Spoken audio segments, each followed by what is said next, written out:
আসসালামু আলাইকুম, সবাইকে স্বাগত করছি আমাদের নতুন আরেকটি ভিডিওতে। বরাবরের মতো আপনাদের সাথে আছি আমি আবু সুফিয়ান। বাংলাদেশের একটি প্রবাদ রয়েছে, বাংলাদেশের ক্রিকেটের প্রাণ সাকিব আল হাসান। সেই সাকিব আল হাসানকে কিভাবে ভারতের কট্টরপন্থী হিন্দু সম্প্রদায়ের লোকেরা আসলা বাস দিয়ে দিল, সেটি এই ভিডিওতে ক্লিয়ার করার জন্য আপনাদের সামনে হাজির হয়েছি।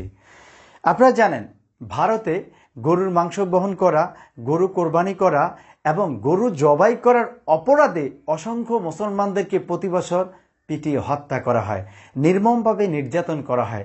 ভারতের অনেক প্রদেশ রয়েছে যেখানে মুসলমানরা গরুর মাংস বহন করতে পারে না, জবাই করতে পারে না, গরু কোরবানি দিতে পারে না।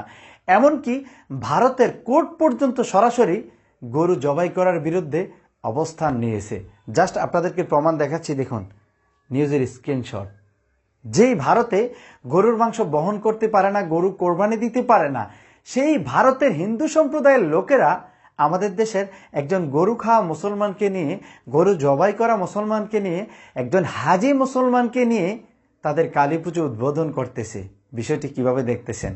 গরুর মাংস বহন করলে সমস্যা, গরু জবাই করলে সমস্যা, অথচ গরু খাওয়া মুসলমানকে দিয়ে তাদের কালী পুজো উদ্বোধন করলে কোনো সমস্যা নাই। আমি জানি না, এই যে গরু খাওয়া মুসলমানকে দিয়ে তাদের কালী পুজো উদ্বোধন করতেছে, তাদের ভগবান কি এখানে পুজো দিলে এখন খুশি হবে নাকি নারাজ হবে? এই বিষয়টা তাদের ভেবে দেখা উচিত। কারণ গরু খাওয়া মুসলমানরা তাদের পুজো উদ্বোধন করলে তাদের ভগবান খুশি হওয়ার কথা নয়, বা সেখানে পূজা হবে কিনা এটাও তাদের ভাবা উচিত। কারণ তারা তো গরু খাওয়া মুসলমানদেরকে দেখতে পারে না, তারা তো গরু যাতে না খেতে পারে সেখানে হস্তক্ষেপ করে বসে। আপনাদেরকে জাস্ট কয়েকটি নিউজের স্ক্রিনশট দেখাচ্ছি। প্রতি বছর অসংখ্য মুসলমানদেরকে তারা পিটিয়ে হত্যা করে। গৌরক্ষা নামক একটি সংগঠন তারা তৈরি করেছে, যে সংগঠনের লোকেরা চাচ্ছে না কেউ গরু জবাই করুক, গরুর মাংস বহন করুক। অর্থাৎ তারা সরাসরি মুসলমানদের ধর্মীয় রীতিনীতিতে প্রভাব ফেলতেছে, হস্তক্ষেপ করতেছে।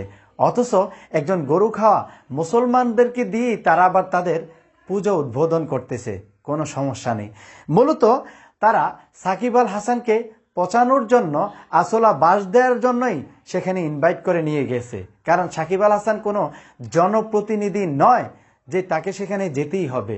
কারণ কোনো জনপ্রতিনিধিকে যদি হিন্দু, বৌদ্ধ, খ্রিস্টান, মুসলমান যে কোনো লোক তার এলাকাতে ইনভাইট করে, তাহলে তাকে যেতে হয়, সে যেতে বাধ্য, সে যেহেতু তাদের জনপ্রতিনিধি। কিন্তু সাকিব আল হাসান একজন ক্রিকেটার, ভারতে অসংখ্য জনপ্রিয় ক্রিকেটার রয়েছে, তাদেরকে না নিয়ে বাংলাদেশের একজন গরু খাওয়া মুসলমানকে নেয়ার উদ্দেশ্য কি আপনারা বুঝলেন না?